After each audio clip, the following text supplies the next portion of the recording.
So what alkaloid levels are you willing to accept? I think the answer is you need to keep them as low as possible. Low, just keep, you're never going to get them to zero. But let's keep it as low as possible. So first of all, Matt's done a great job, but you probably need to know what are your levels now. If you weren't part of Matt's study, maybe need to get some information from Matt. You don't need to sample as much as they did, but just look at, maybe sample it when Matt saw it was the highest and where he saw it was the lowest. And so where's yours? Where's your sample?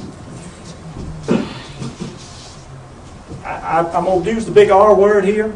And you say, well, that old boy, he's got a variety and he helps Pennington seed, so he's just trying to sell seed. That's true. That's all true. I'm biased, I'll tell you. We are trying to sell seed.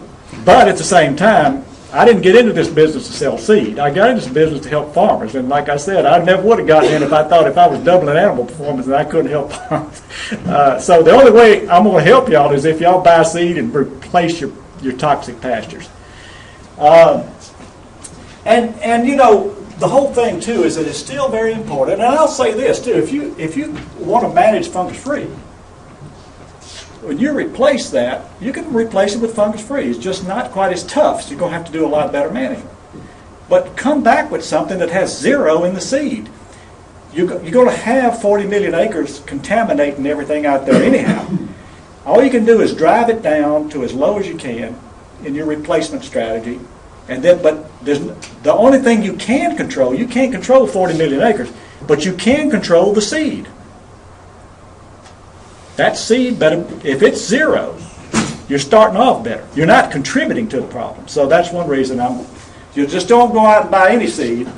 You know, in other words, just say, if somebody said, well, I think this is fungus-free, I stored it in the barn. Well, maybe, maybe not. You probably need to get good certified seed, you know.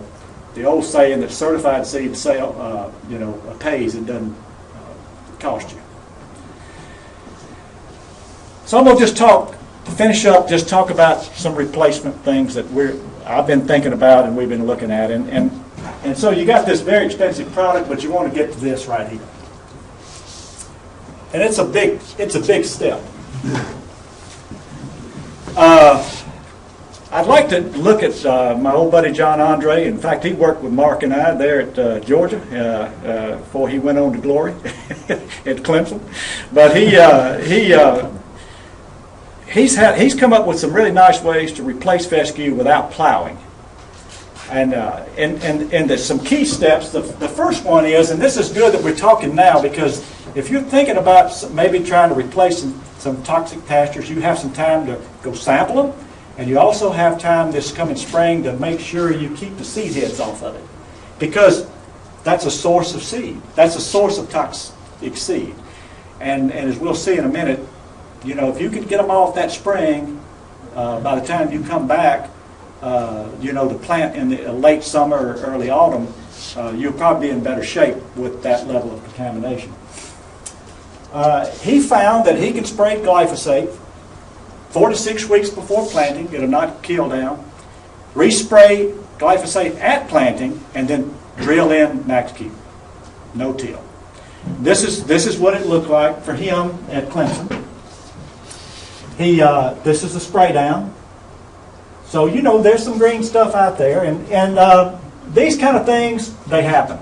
I don't know if you need to be as concerned about these occasional plants. I mean, it's not going to be a perfect situation. You're just trying to get it down as low as you can from the beginning. Now, he also had a tilled area. He was comparing tilled and no-till. But this area now, you might want to go back and hand spray. That's going to cause you some problems. That's a big area. And so you're trying to, use again, this is before planting and then at planting, two sprays. He had pretty good kill down and gotten rid of it. And then by not having any seed, the previous spring, he didn't have a seed bank out there. And this is what it looked like. That's the same area. That's the tilled area on the left, and this is his no-till area on the right.